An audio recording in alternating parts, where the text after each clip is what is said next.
The reason why paying attention to your ergonomics is really important is because if you do choose to use lash extensions as your ongoing career and a long-lasting career, you want to make sure that you care about your body and your posture to make sure that you can survive through that longevity of its whole entire career. If you don't sit properly, if you don't watch out for your shoulders, you will develop issues, with your body. You might become uncomfortable and shoulder aches, back aches, and you don't want that to happen to you because what can you do? What else can you do if you don't do lashes, right?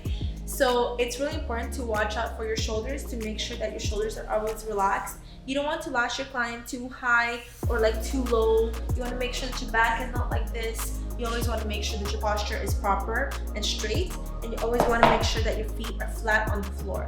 Now I will show you how to properly sit at your lash bed. Who knew sitting would be so important that it involves a lesson, but it is. I want you guys to make sure that you're comfortable while you do your clients and that your clients are also comfortable. So this is how you sit properly at your lash bed. First thing that you want to make sure that you do is you want to make sure that you level your bed accordingly. So the one that I have over here is a metal bed which is adjustable. So you can basically decide if you want it higher, if you want it lower. Don't forget that if you do choose to use a padding on top of your bed, such as a memory foam mattress, it is going to add an extra 2 to 4 inches depending how thick that memory foam mattress is. I also like to use obviously a lash pillow over here, so that is going to increase the height of my client as well. And this is not the level that they will be at. When your clients lay down, their head is going to be a little bit higher, so this is the level that they will actually sit. It will not be over here. The only way to truly test the height and the comfort of your client is if you actually have a living being on your bed to make sure that everything is done properly. Otherwise, without a living being on the bed, you can't really tell. You might think that it's a good height, but then once they lay down, it might be too tall. This is the height how I like my bed to be. Then I also have a saddle stool, which looks like this.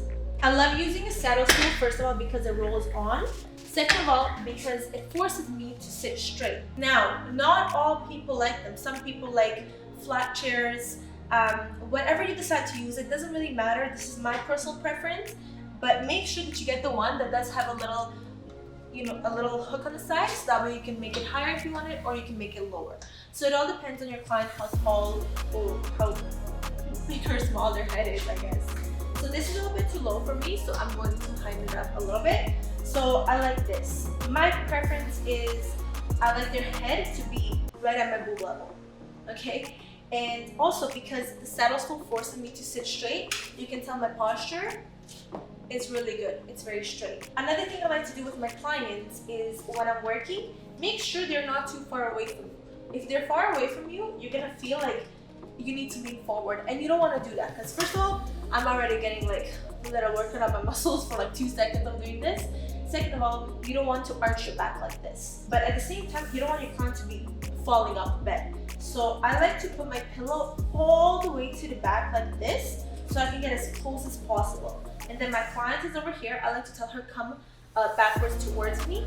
I make sure that she puts her shoulders right on the bed so she's as close as she can be, and I literally work like this. You don't want to be too far away. You don't want to be too much backwards like this. And another thing is you don't want your client to be too high.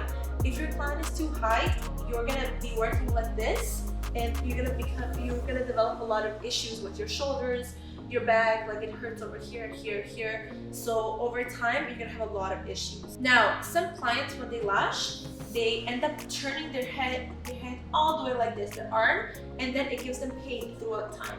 So if that happens, do not move your arm. Your arm should always be flat against you like this. The only thing that you want to adjust is your tweezers. You want to make sure you lash like this. Only move your wrist and your fingers when doing lashes. Never ever move the rest of your arms because you will not be comfortable. So I personally like to hold my tweezers. I say 2 saggy bunny fingers, put the tweezers on, use the thumb over here for support. This one only holds it in place. It's these two guys, my thumb and middle finger, that hold them in place. And this one just kind of decides the angle of the tweezer.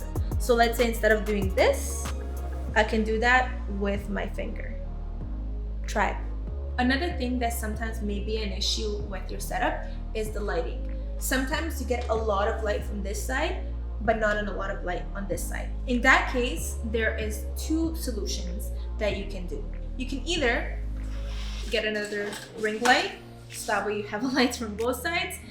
This is not very cost effective and this is not very convenient. I don't know, I personally feel like claustrophobic if there's too much lights around me.